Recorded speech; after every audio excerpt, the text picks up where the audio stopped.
next இந்த functions of the estrogen hormones உடைய ரோலை பத்தி சொன்னோம். அதுக்கு அடுத்து பார்த்தோம் அப்படின்னு சொன்னா very important neurohumoral reflex அப்படினு பேர். neurohumoral reflex அப்படினு பேர். அதாவது தமிழ்ல இது neurohumoral reflex சொல்லலாம். அதுக்கு இன்னொரு பேர் வந்துட்டு Ferguson reflex அப்படினு பேரு. It's also called Ferguson reflex.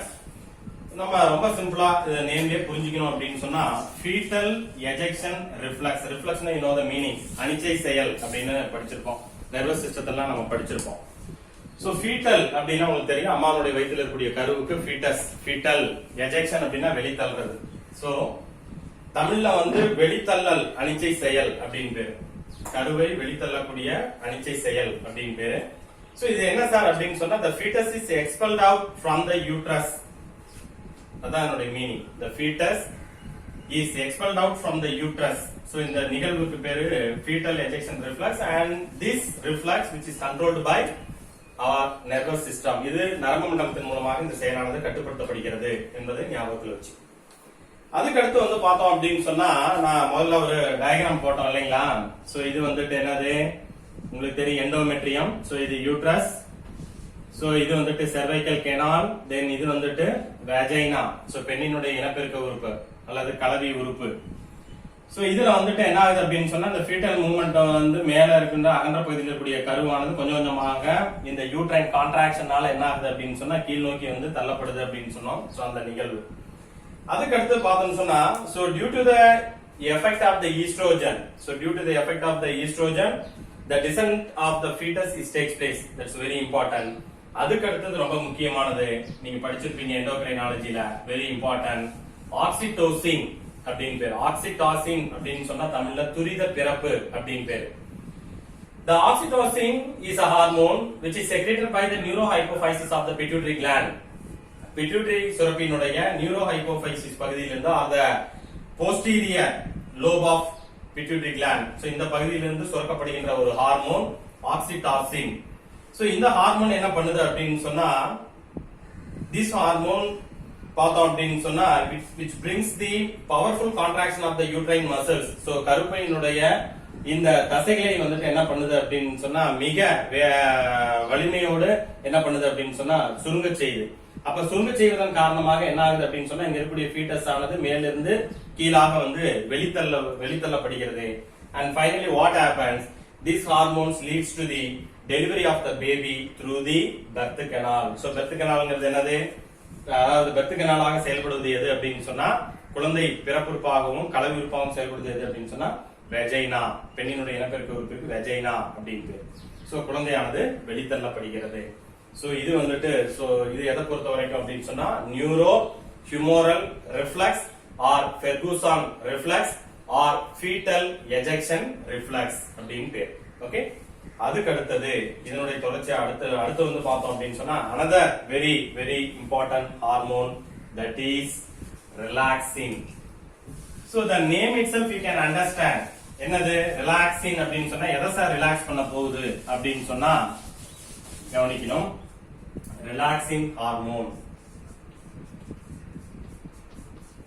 so இந்த relaxin அப்படிங்கிறது இந்த ஹார்மோன் வந்துட்டு பார்த்தோம் அப்படின்னு சொன்னா which is secreted by the placenta and corpus luteum. so corpus luteum உங்களுக்கு தெரியும். so placentaங்கிறது chorionic villi and uterine wall. இந்த ரெண்டும் இணைந்ததுதான் வந்துட்டு ரெண்டும் இணைந்து உருவானதுதான் பிளாசண்டா. தமிழ்ல தாய்சேய் இணைப்பு திசுன்னு சொல்றாங்க, அதெல்லாம் உங்களுக்கு தெரியும். அதுக்கு அடுத்து கார்பஸ் லூட்டியம். சோ ஓவுலேஷன் நடந்த பிறகு கிராஃபின் ஃபாலிக்கல் செல்ஸ் வந்துட்டு releasing of the ovum, the graphene follicle is converted into the structure is called corpus luteum. so இந்த corpus luteum பிளாசண்டான்னு சொல்லக்கூடிய தாய்சேய் இணைப்பு திசு இரண்டும் உருவாக்கக்கூடிய இந்த ஹார்மோன் தான் எது அப்படின்னு சொன்னா relaxin சொல்லக்கூடிய ஹார்மோன். இந்த ஹார்மோனுடைய ரோல் என்ன சார் அப்படின்னு சொன்னா it promotes the parturition and relax the pelvic joints. pelvic joints அப்படிங்கிறது வேற ஒண்ணும் கிடையாது, நம்மளுடைய நல்லா கவனிங்க பாருங்க, குழந்தை பிறக்கின்ற பொழுது பெண்ணுடைய இடுப்பு பகுதியில் இருக்கின்ற இந்த தசைகளை தளர்வடைய செய்வதற்கு இந்த ஹார்மோனானது காரணமா இருக்கு. அப்ப இடுப்பெலும் பகுதியில் இருக்கக்கூடிய தசைகளை வந்து தளர்வடைய செய்வதன் மூலமாக குழந்தை பிறப்பை எளிதாக்குவதற்கு காரணமா இருக்கக்கூடிய இந்த ஹார்மோனுக்கு என்னன்னு பேரு? ரிலாக்சின் அப்படின்னு பேரு. So this is very important. So pelvic joints, not only the pelvic joints and dilation of the cervix, dilation of the cervix. cervixனா உங்களுக்கு என்னன்னு தெரியும்? cervixங்கிறது என்னது? இந்த கருப்பையினுடைய இந்த கழுத்து பகுதியை தான் நம்ம என்ன சொல்லுவோம் அப்படின்னா cervixனு சொல்லுவோம். அப்ப which is responsible for the dilation of the cervix and also it relax the pelvic joints at the time of parturition. அதுக்கு அடுத்தது சோ இந்த பகுதியில் இருக்கக்கூடிய தசைகளை வந்துட்டு பவர்ஃபுல் கான்ட்ராக்ஷன் மூலமாக தளர்வடைய செய்து குழந்தை பிறப்பை எளிதாக்குவதற்கு காரணமாக இருக்கின்ற இந்த ஹார்மோன் எது அப்படின்னு சொன்னா that is relaxing. Okay right. அதுக்கு அடுத்தது இது தொடர்ந்து என்ன சார் நடக்கும் அப்படின்னு சொன்னா வெரி இம்பார்ட்டன்ட் ஆம்னியான் அப்படின்னு ஒண்ணு படிச்சோம். நம்ம வந்து எக்ஸ்ட்ரா எம்பிரியானிக் மெம்பரேனை பத்தி சொல்லும் பொழுது சொன்னேன் ஆம்னியான் அப்படின்னு சொன்னேன். தமிழ்ல இதை வந்து நம்ம பனிக்குடம் அப்படின்னு சொல்லுவாங்க. இந்த ஆம்னியானுக்குள்ள வந்து பார்த்தோம் அப்படின்னு சொன்னா இங்க பாருங்க. சோ இது வந்துட்டு ஆம்னியான். இதுல வந்துட்டு பார்த்தோம் அப்படின்னு சொன்னா பேபி உள்ள இருக்குது. இது அம்பிளிக்கல் கார்ட். இதை சுத்தி வந்து பார்த்தோம் அப்படின்னு சொன்னா பனிக்குட திரவம் இருக்கு, ஆம்னியாட்டிக் ஃப்ளூயிட் இருக்கு. சோ இதுல வந்துட்டு என்ன ஆகும் அப்படின்னு சொன்னா ஆம்னியான் இது வந்துட்டு ரப்சர் ஆயிட்டு ஆம்னியாட்டிக் ஃப்ளூயிட் வந்துட்டு எல்லாமே வெளியே போயிடும். அண்ட் ஆம்னியாட்டிக் ஃப்ளூ எது வழியா வெளியே போகும் அப்படின்னு சொன்னா த்ரூ த வெஜைனா வழியா வெளியே போயிடும். அண்ட் அதுக்கப்புறம் அதை தொடர்ந்து குழந்தையானது வெளித்தள்ளப்படும். சோ அதுக்கு அடுத்தது which is followed by the fetus. fetus தொடர்ந்து அடுத்து ரிமைனிங் இருக்கக்கூடிய அம்பிளிக்கல் கார்ட் அண்ட் பிளாசண்டா இது எல்லாம் ஆஃப்டர் பர்த் குழந்தை பிறந்ததுக்கு பிறகு என்ன பண்ணப்படும்னு சொன்னா மீதி இருக்கக்கூடிய இந்த தொப்புள் கொடி அதே போல பிளாசண்டா இவை அனைத்தும் என்ன பண்ணப்படும் சொன்னா வெளித்தள்ளப்படும். சோ இது எதை பொறுத்த வரைக்கும் அப்படின்னு சொன்னா ரிலாக்சிங் ஹார்மோனை பொறுத்த வரைக்கும். அதுக்கு அடுத்தது இதை தொடர்ந்து லாக்டேஷன் அப்படிங்கிறது ஒண்ணு இருக்கு. அது வந்து பாலூட்டுதல் அப்படின்னு சொல்லி சொல்றோம். சோ பாலூட்டுதல் அப்படின்னா என்ன சார்?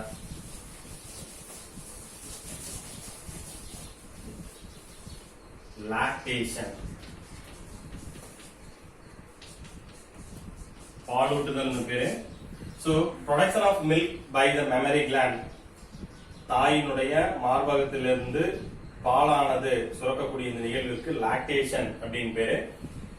சோ இதுல வந்து பார்த்தோம்னு சொன்னா இது இந்த மெமரி கிளாண்ட் அதாவது பால் சுரப்பி வந்துட்டு எந்தெந்த காலகட்டங்கள்ல அதாவது இட்ஸ் இன் டிஃபரண்ட் எப்பப்பெல்லாம் வந்து இது மாறுபடும் அப்படின்னு சொன்னா பெண்ணினுடைய பால் சுரப்பியானது அப்படின்னு சொன்னா அதுல சேஞ்சஸ் எப்பப்பெல்லாம் இருக்கும் அப்படின்னு சொன்னா number 1 at the time of pregnancy கர்ப்ப காலத்துல வந்து பார்த்தோம் அப்படின்னு சொன்னா கர்ப்ப காலத்துல அதே போல வந்து பார்த்தோம்னு சொன்னா டியூரிங் தி menstrual cycle மாதவிடாய் சுழற்சி நடைபெறுகின்ற பொழுது மூணாவதா வந்து பார்த்தோம் அப்படின்னு சொன்னா at the time of அதே போல லாக்டேஷன் நமக்கு தெரியும் குழந்தை பிறப்புக்கு பிறகு குழந்தை பிறந்த பின்புதான் தாயினுடைய மார்பகத்திலிருந்து பாலானது வந்து சுரக்கப்படும்.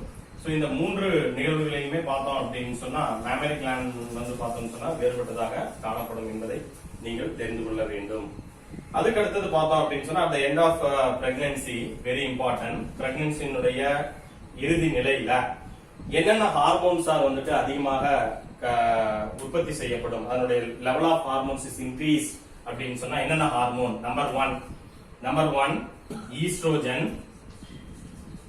number 2 progesterone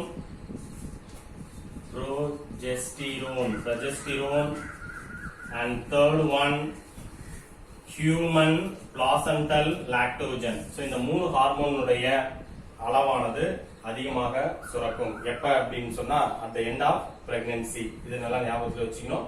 சோ இதனால என்ன ஆகும் அப்படின்னு சொல்லி சொன்னா ஹைபோதலாமஸ் சொல்லக்கூடிய ஹைபோதலாமஸ் ஆனது அதிகமாக வந்து தூண்டப்பட்டு அதுல இருந்து ப்ரோலாக்டின் அப்படின்னு சொல்லக்கூடிய ஃபேக்டர்ஸ் அதாவது மில்க் வந்து செக்ரீஷனுக்கு காரணமான ப்ரோலாக்டின் ஃபேக்டர்ஸ் வந்துட்டு தூண்டப்படும். எப்ப அப்படின்னு சொன்னா oestrogen, progesterone and human placental lactogen ஆனது வந்து ரத்தத்தில் அதிகமாக கலப்பதன் விளைவாக ஹைபோதலாமஸ்னா உங்களுக்கு தெரியும் நம்ம படிச்சிருக்கோம் போன லாஸ்ட் இயர் 11th வந்துட்டு பிட்யூட்டரி கிளாண்ட். சோ அது வந்துட்டு மாஸ்டர் கிளாண்ட் அப்படின்னு சொல்றோம். அதாவது நாளமில்லா சுரப்பிகளின் தலைவன் சொல்லக்கூடிய pituitary gland itself under the control of hypothalamus. அதனால இத வந்து ஹைபோதலாமஸ் நம்ம என்ன சொல்லுவோம் அப்படின்னு சொன்னா மாஸ்டர் அப்படின்னு சொல்லுவோம். ஹைபோதலாமஸ் இதெல்லாம் கூடுதலா நம்ம வந்து இதெல்லாம் தெரிஞ்சிருக்கணும். Hypo thalamus. சோ இந்த ஹைப்போ தலாமஸ் வந்துட்டு என்ன பண்ணுது அப்படின்னு சொன்னா ப்ரொலாக்டின் அப்படின்னு சொல்லக்கூடிய தூண்டப்பட்டு ப்ரொலாக்டின் ஃபேக்டர்ஸ் வந்துட்டு விடுவிக்கப்படும். ப்ரோலாக்டின். இந்த ப்ரொலாக்டின் ஹார்மோனுக்கு இன்னொரு பேர் வந்துட்டு என்ன சொல்லலாம்னு சொன்னா மேமோட்ரோபின் சொல்லலாம். Or it is also called lactogenic or we can say luteotropin hormone. So இந்த மாதிரி பல்வேறு பெயர்களால் வந்து இது அழைக்கப்படும். சோ இது நல்லா ஞாபகம் வச்சுங்க. அதுக்கு அடுத்தது பார்த்தோம் அப்படின்னு சொன்னா and then oxytocin.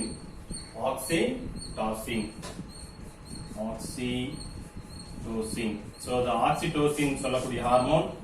So இதுக்கு பேரு வந்துட்டு this hormone causes another very important question, let down reflux.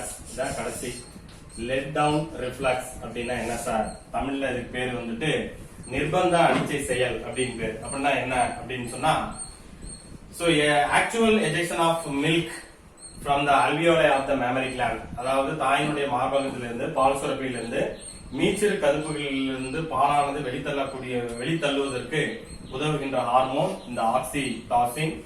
and this oxytocin is produced from the pituitary gland of the neurohypophysis அப்படிங்கறத ஞாபகம் வச்சீங்க. and இது வந்துட்டு பார்த்தோம் அப்படின்னு சொன்னா இது another very important role என்ன ஆகுது அப்படின்னு சொன்னா குழந்தை பிறப்புக்கு பின்னர் இந்த ஆக்சிடாசின் சொல்லக்கூடிய ஒன்னு மில்க் செக்ரீஷனுக்கு காரணமா இருக்கு, ஒன்னு எஜெக்ட் பண்ணுவதற்கு from the mammary gland. and another very important point என்ன அப்படின்னு சொன்னா குழந்தை பிறந்ததுக்கு பிறகு கருப்பையை வந்து கொஞ்சம் கொஞ்சமாக சுருங்க செய்து இது என்ன பண்ணுது அப்படின்னு சொன்னா கருப்பை மீண்டும் பழைய நிலைக்கு வந்து திரும்புவதற்கு ப்ரீ பிரெக்னன்சி பீரியட் வந்து திரும்புவதற்கு இந்த ஆக்சிடோசின் சொல்லக்கூடிய இந்த ஹார்மோன் ரெஸ்பான்சிபிளாக இருக்கு அப்படிங்கறத மறந்துவிடக் கூடாது. அடுத்து லாஸ்டா வந்துட்டு பார்த்தோம் அப்படின்னு சொன்னா கொலாஸ்ட்ரம்ங்கிறது என்ன சார் அப்படின்னு சொன்னா கொலாஸ்ட்ரம் தமிழ்ல நம்ம வந்து இது சீம்பால் அப்படின்னு சொல்லி சொல்றோம். சோ குழந்தை பிறந்ததுக்கு பின்னர் 4 அல்லது 5 நாள் அல்லது அதிகபட்சம் வந்து 10 நாள் வரைக்கும் பார்த்தோம் அப்படின்னு சொன்னா தாயினுடைய மார்பகத்திலிருந்து வெளித்தள்ளப்படக்கூடிய very low level of lactose சொல்லக்கூடிய சர்க்கரையினுடைய அளவு குறைவாக இருக்கக்கூடிய ஃபேட் இல்லாத கொழுப்பு வந்து இல்லாத தாயினுடைய மார்பகத்திலிருந்து சுரக்கப்படுகின்ற இந்த திரவத்திற்கு என்ன பேர் அப்படின்னு சொன்னா கொலாஸ்ட்ரம் அப்படின்னு பேரு, தமிழ்ல சீம்பால் அப்படின்னு பேரு. இதுல என்ன சார் இருக்கு அப்படின்னு சொன்னா this is very very nutritious and it has rich amount of vitamin A அதிகமா இருக்கு and also some of the minerals are also present and very nutritious. okay, so இதுக்கு என்ன பேர் அப்படின்னு சொன்னா கொலாஸ்ட்ரம் அப்படின்னு பேர், தமிழ்ல வந்து சீம்பால் அப்படின்னு பேரு. சோ இதோட நம்ம எது முடிச்சிட்டோம் அப்படின்னு சொன்னா ரீப்ரொடக்ஷன் ஹியூமன் பீயிங் சொல்லக்கூடிய மனித இனப்பெருக்க மண்டலத்தில் நடைபெறக்கூடிய பல்வேறு நிகழ்வுகளை பத்தி நாம இதுல